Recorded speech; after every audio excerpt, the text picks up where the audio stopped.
So welcome to Libertalia-Hunting, the Pirate Havens of Madagascar. My name is Rick Langrehr. A little bit about me, I'm an author, a photographer, documentary filmmaker. I like to call myself an explorer. Some people might say treasure hunter. As you'll see, there's a little bit of a theme to some of the projects I'm going to be talking about.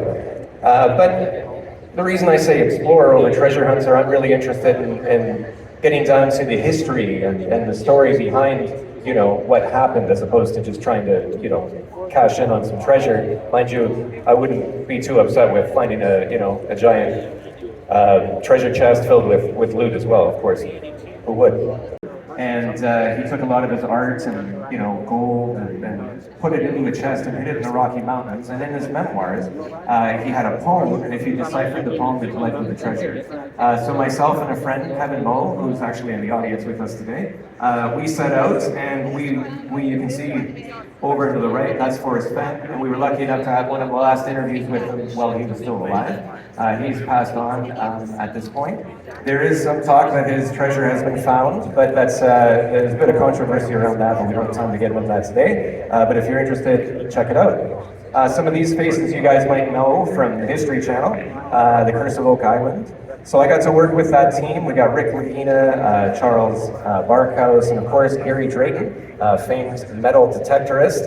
That right there is the producer. And of course I like to go old school, so I'm showing up with research and an old satchel, But yeah, I had access to some materials that they were interested in, some old documents that they hadn't come across before, and a little information on how the island might be connected to the Rosicrucians. Now, a lot of them became eventually kind of interested in trying to create more of a land-based haven where they could use their own self-rule and not just out on the waters. And so some attempts were to do that in the Caribbean. However, the Caribbean was a pretty hotly contested piece of real estate at that time, so they didn't fare too well before they were found by the authorities. Well, where would you go next? They all looked towards Madagascar. Isle Sainte-Marie, Ambonavoula, and Libertalia. So the first one, Isle Sainte-Marie, is a little sliver of land just off of the coast of Madagascar. He scuttled his ship as an agreement to trade basically for a pardon for his freedom to a governor, but then he married the governor's daughter, so I wonder exactly what kind of arrangements were going on there. There's a skull and crossbones. What's surrounding him and why he's smiling, I'll leave that up to you to decide. I feel like this guy probably had a bit of a reputation. But you can see there, it's 1834 is when that's dated from. I found some grave markers that had 1800 dead on it.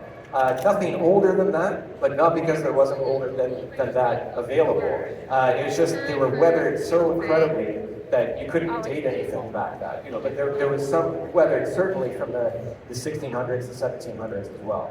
Pretty fascinating place. A little metal detecting. I also found this key. The key, I imagine, was for an estate, or it could have been for a treasure chest. I would like to think the latter, but it's hard to say, who knows. A lot of the foundations and things on the island had been repurposed, so unfortunately the well and the dock were the main sites to see there. However, north of the island and going to the fort, it's pretty dense jungle. And in the jungle, I found this beautiful pirate estate home, which is a pretty cool highlight.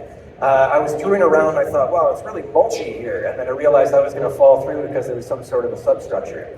And I had nobody else around. I mean, I would have liked to have explored it, but I also didn't want to end up with a broken leg in some pirate estate in the middle of, that would be my luck, in the middle of nowhere. And his story very closely resembles that of Thomas White. It was said that, his father was an English pirate named Thomas. Some people say Thomas too, but the stories don't line up at all. He led them to victory, and even today he's still revered as a king of the area, a pirate king and a king to the locals.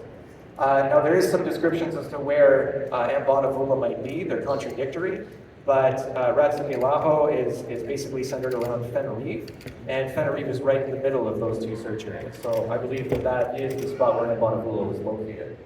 All of our luggage got thoroughly soaked. But it didn't matter anyway, because 40 minutes up the road, we came into this sinkhole that took out the single road that we would have been using anyway. So I thought, well, that's it, we're pooched. There's no way what are we going to do? At this point, I still had hours left to go, and I thought at this point, I was regretting my decision to go try and get into this other pirate settlement. And then something happened that to me is completely ingenious and never would have even occurred to me.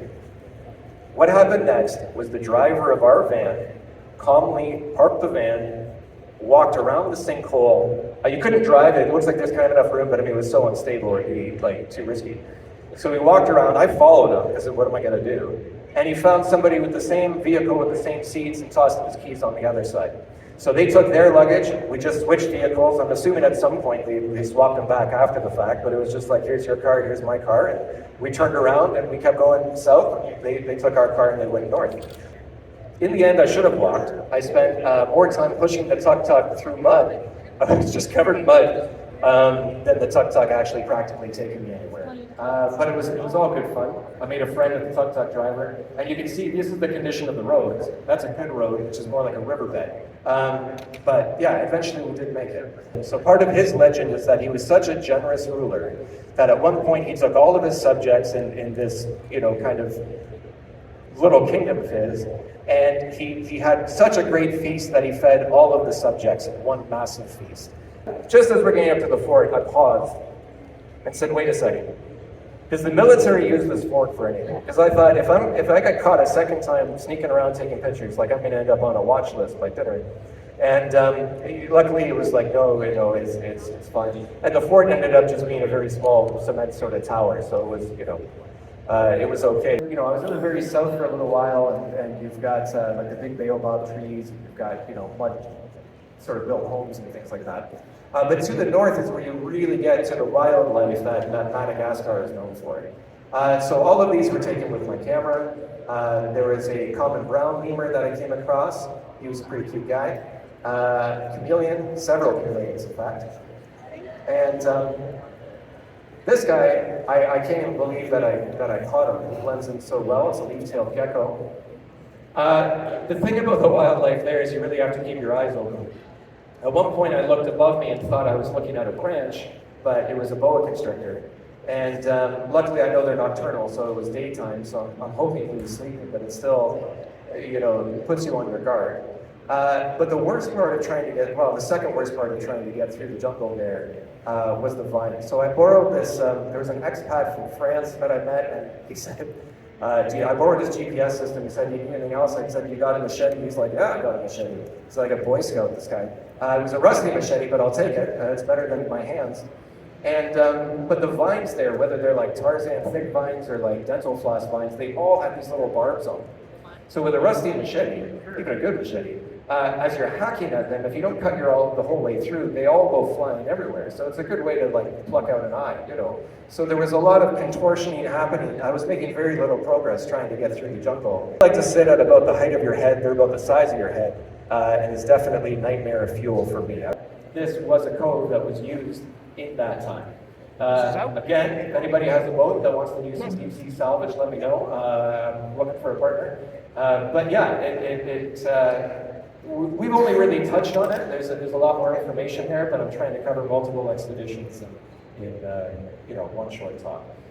So my last slide is a link to my expedition site. So thank you very much, and I wish you all the best. And if any of you are going out looking for treasures, then I wish you all the best. It wasn't long ago I met some of the Bell Fisher crew here at this exact show, and I always found Bell Fisher to be a real inspiration. That was important. They started every day saying, "Today's the day," and eventually one day it was. So thank you very much.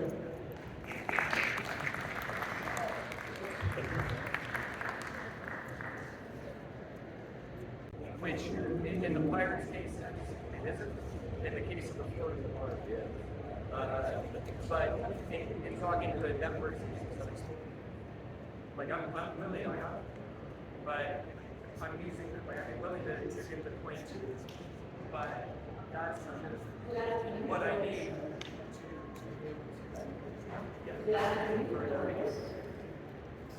if there was a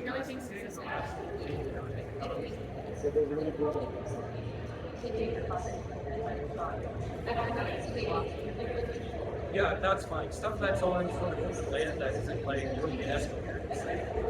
Fine,